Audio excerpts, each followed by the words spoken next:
In the large city of Ogbomosho, there lived a popular woman named Iya Barakat, who inherited commercial cooking from a late mother. She was so robust, though with a warm, dark complexion, that people wondered if she would make any delicious meal. On the contrary to people's initial thought, she was the best cook in the city of Ogbomosho. Anyone who hasn't eaten Iya Barakat's food is considered as a newcomer to Ogbomosho. Her food was so sweet that most men will reject their wife's food at home and head over to Iya Barakat's restaurant instead.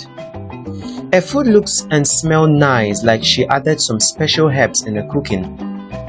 So many men also slept over in Iya Barakat's restaurant so that her food would reach them. That was just a spot where most salary earners and even popular businessmen lavished their money. Men would line up in a long queue with their plates begging for food to be served to them, and sometimes would fight themselves and scatter the queues. Iya Barakat would look at them and just laugh out loud. It was so serious to the extent that whenever a woman looked for a husband in the streets of Ogbomosho, she would be asked, "Have you checked Iya Barakat's restaurant?"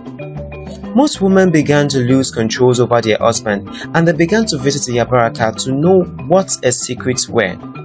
Iya Barakat would just tell them, "If you want your husband to enjoy your meal, use locust beans and some mushrooms, and it will stick to your pot and never visit me again. That's what I used to do." The woman would gladly offer Iya Barakat several gifts in appreciation and left home happily. They would go to the market and buy the best of locust beans and mushrooms with enough meat and fish. The more they practiced what Iya Barakat taught them, the more their husband yelled at them and would call them bad cooks. Angrily, they would head back to Iya Barakat's restaurant, eat to stupor, and would sleep over. While the men slept, rumors added that Iya Barakat would relieve them of all their money and valuables. Unfortunately, they would wake up with no memory of what had happened. Iya Barakat grew richer and richer. However, the men felt comfortable and dismissed all rumors, claiming that she was only but a good cook. Other restaurant owners became envious and would come around Iya Barakat for secrets to her delicious food. Iya Barakat would tell them she used fish gotten from the deepest river to cook. They would go in search of fishes from the deepest river, but to their greatest annoyance, the more they practiced what Iya Barakat told them, the more they lost their customers to her, and even she grew richer. Soon Iya Barakat had no female friends, as they hated her so much. When she passed, women would throw spit and forbid her.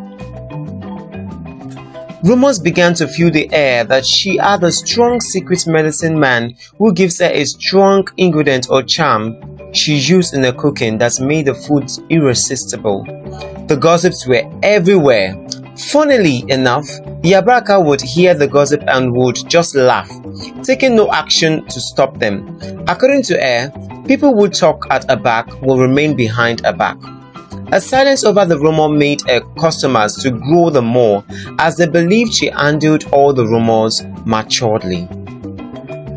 However, something was suspicious about Iya Barakat's cooking. She never allowed any of her sales girls or two beautiful daughters to help her out in the kitchen. This made everyone to believe their suspicions were true. One day, the women of Ogbomosho gathered and had a secret meeting on how to discover what Iya Barakat uses to cook her food. They brought out several ideas which all didn't work but proved abortive. Months later, one of the women decided to disguise like a man and sneak into Iya Barakat's kitchen. She hid herself and waited patiently for Iya Barakat to start cooking. Iya Barakat sent away all the sales girls as usual and gathered all her cooking ingredients. The woman who hid herself was shocked to see that Iya Barakat was done with her cooking and had no special ingredient or charm in her food. With mixed feelings, she thought, could this mean that the whole city might have spoken bad of an innocent woman? Iya Barakat, or was there something she's missing that she's not seeing? Just while she was pondering over her worries, She mistakenly pushed the basket of onions she was hiding behind. The onions poured into Iyabaraka's pot of amala, kept aside to cool off. Immediately, Iyabarakat looked behind and recognized Air to be Iyawura, one of the women who always come to beg Air for a secret recipe. Iyabaraka wanted to shout, but the disguised woman was smarter and began to scream. According to her scream, she saw Iyabarakat removed her undies and chanted some strange incantation, and then used the undies to wipe all the plates that would be used to serve her customers. All the men who were already waiting for Iyabarakat's sweet food rushed into the kitchen and heard the story. Also claimed that their eyes were cleared at the spot and they realized they were under Iyabarakat's spell. Iyabarakat was beaten badly and taken round the street of Ogbomosho with little children singing for her shamefully.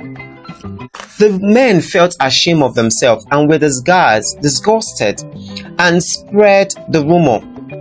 The news went so fast like a wildfire. The men also apologized to their wives and never ate out again.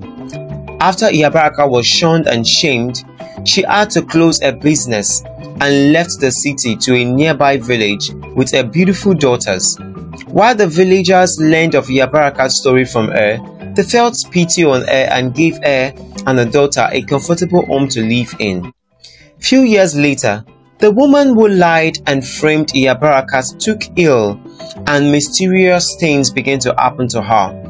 Her ears grew as large as a local Fulani hat. Her tongue became so long that her mouth could not contain it, and her breasts grew large and large. It dawned on her that it was repercussion and confession time. She requested for the attention of the people of Ogbomosho. Then she confessed that she had not seen Iyabarakat add anything bad to her food. The whole city was angered and she quickly was thrown into the evil forest. Iyabarakat was vindicated and brought back to the city of Ogbomosho, where she was given a big mansion and a new restaurant.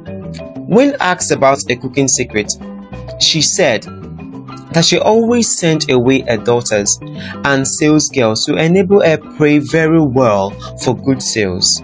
She and her daughters lived happily and richer ever after.